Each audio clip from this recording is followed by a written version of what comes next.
kematangan ilmu, kematangan metode seorang dai dan teruji keikhlasannya. Dari situlah kemudian dia akan terlihat dai. Saya makanya waktu itu saya cerita, saya sering cerita tuh. Saya kalau lagi ke Madinah atau bahkan di Mekah sendiri, Pak, ini orang nggak ada yang komentar, Pak, nggak ada yang bilang apa-apa. Ini syekh masyhur, ini syekh ghairu masyhur, ini syekh terkenal, ini syekh kurang terkenal, ini syekh pengikutnya banyak, muridnya banyak, ini enggak. Demi Allah, Pak, di Masjidil Haram itu ada seorang syekh duduk alal kursi. Tahu kan kursi ulama di Masjidil Haram tuh? Kursi-kursi ulama, suka ngeliat nggak? Yang gede tuh. Itu kan banyak tuh, tersebar di mana-mana. Itu kan ada tempatnya khusus, Syekh Fulan di sini, Syekh Fulan di sini. Demi Allah, di Masjidil Haram nih, Masjidil Haram nih, bukan masjid kampung kita, bukan. Itu ada yang ngaji Syekh, muridnya cuma dua doang. Mohon izin nih, kalau kita orang yang mungkin pikirannya, ukuran kita adalah nih Syekh hebat nggak hebat nih dari muridnya, ukuran gitu, kita akan bilang tuh Syekh nggak hebat. Tapi luar biasa, saya pernah nyoba, Pak. Ini orang ngaji apa sih nih? Karena saya nggak tahu kitabnya apa, kan nggak mungkin saya nimbrung. Dan kemungkinan besarnya orang ngaji di Masjidil Haram ikhlas itu besar. Di majelis yang tidak ada dunianya itu kalau kita hadir itu ikhlasnya semakin besar. Kenapa? Coba nih saya tanya nih, jamaah Al-Iman kalau kagak keluar nih kue pisang sama kopi, dia masih datang nggak nih? Ntar deh saya ngaji nih 2 minggu lagi jadwal saya minta ke Al-Iman nih ke Ustadz Fauzi, Ustadz jangan dikeluarin kopi sama makanan Ustadz. Coba dah, bukannya sepi jamaah, gerutu nggak gitu? Depan pintu ngomong gini nih, tumben kopi kagak keluar ya. Kalau kita masih komentar begitu, berarti ada sesuatu dalam hati kita. Nah, saya ambil contoh nih. Makanya ketika saya waktu ngelihat ada seorang syekh, nih saya mikir ya. Saya pertama nggak kenal sama nih syekh. Demi Allah saya nggak kenal. Ini siapa ini ya? Di kampus nggak ketemu. Di majelis-majelis lain nggak pernah ngajar. Orangnya kecil, kurus, muridnya cuma 2. Ketika selesai ngaji, saya datang ke salah satu murid beliau tuh. Saya kenalan, saya salaman, saya bilang, Syekh, mohon maaf, ini ngaji kitab apaan? Itu ternyata kitab berat yang minta ampun, Pak, usul fik.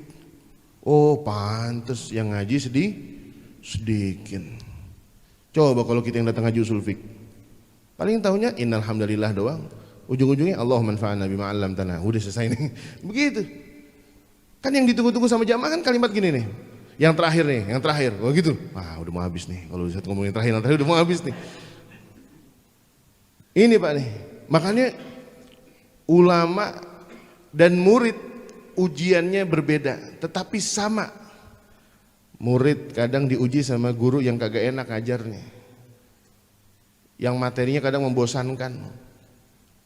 Kadang guru juga sama, diuji sama murid yang sedikit, murid yang kagak interaktif, murid yang blow on.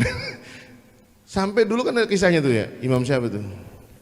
Sampai pernah ngajarin satu masalah 100 kali. Nabi, 2. Oh tuker, kirain 2. Ini kayak masalah kayak merek TV nih, biru. Nih sampai ada seorang Imam Syafi'i kalau nggak salah kisahnya itu ngajarin muridnya 100 kali sampai muridnya itu deg-degan, nggak enak, diulang. Kata nih muridnya, wahai Imam, udah cukup dah, nggak usah diajarin. Emang saya bebel kali, dipasrah banget sama gurunya nih. Emang saya bodoh kali nih. Enggak. Semakin banyak saya mengajarkan Anda, semakin besar peluang saya untuk memiliki amal yang besar lagi. Makanya guru juga harus sabar, Pak. Kayak saya ngajar Quran nih ya, yang saya ceritain tuh. Setiap Jumat yang cuma 5 butir doang. Oh alhamdulillah nih kabar baik, nambah 1. Jadi 6 butir. Di rumah saya tuh Jumat malam. Udah gitu kemarin yang pengajian jam 9 ngaji kitab nih. Emang nih luar biasa Piala Dunia nih. Di lobi kita. Ngaji jam 9. Di WA sama murid. Assalamualaikum Kiai. Ngomong-ngomong ntar jam 10 Brazil lawan Kroasia Kiai. Gimana kalau ngaji maju sedikit? Ngajinya maju sedikit. Saya bilang, emang ente pada mau ke Qatar kan? Sayang-sayang kalau kelewatan. Kadang kalau ngaji jam 9 selesai jam setengah 11. Saya bilang begini dah, kalau dimajuin saya kagak bisa. Jam 9 mulai tank. Kalau bisa jangan ada yang terlambat. Biar mulai tepat waktu. Jam 10 kurang 5 menit saya janji selesai. Wow. Setengah 9 di pada nongol. Ini luar biasa nih anak-anak muda. Ngaji Fathul Qorib setengah 9 udah nongol depan rumah. Waduh. Kata saya punya adik ipar tuh, "Bang, baru datang setengah 9. Biasanya datang jam 9 lewat 5 menit, lewat 10 menit, dia setengah 9 dan saya tetap aja, saya kekeh biarin aja. Mulai jam 9, jam 10 kurang 8 menit saya selesai. Salaman, dia ngacir. Itu martabak yang tadi disajiin, dibilang gini, "Yai, boleh dibungkus nggak?" Emang nih murid, Masya Allah, udah di lobi jam ngajarnya tuh martabak pakai dibungkus. Mending dibungkus pakai tisu, sekotak-kotaknya di bawah mandi, bersih. Masya Allah, luar biasa. Nih Pak, kayak gini kalau kita nggak sabar-sabar menghadapi fenomena anak muda ngaji, luar biasa. Kita akan banyak menyebabkan orang-orang akan mental dari jalan dakwah. Walau kunta fadhan ghalidhal qalbi lan faddu min haulik. Apa kemudian jawabannya? Fa'fu anhum wastaghfir lahum wasyawirhum fil amr. Berat nih perintahnya Rasulullah dari Allah Subhanahu wa taala. Walau kunta fadhan ghalidhal qalbi, kalau engkau wahai Muhammad hatimu ini keras, bermuamalah dengan jamaah keras, lan faddu min haulik, itu orang bakalan ngacir, bakalan mental dari kamu, nggak bakalan menjadi para muhibbin. Fa'fu anhum, guru harus mudah memaafkan. Fa'fu anhum wastaghfir lahum, nyuruh doain. Makanya dulu Al-Imam Abdurrahman,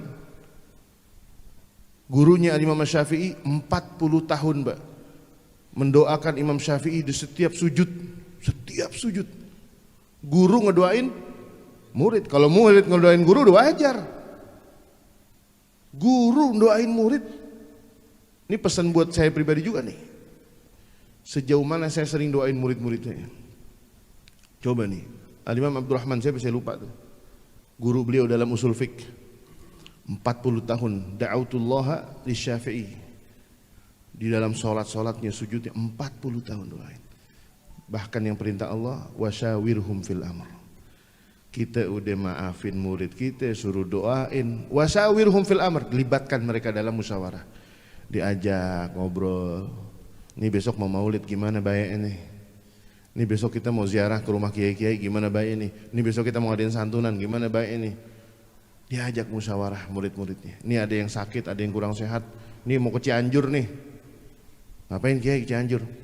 Bantuin gempa, kirain nengokin janda kiai. Useng. Ini kurang jamaah, emang kacau juga Pak, menjerumuskan para ustaz. Gitu. Itu pentingnya.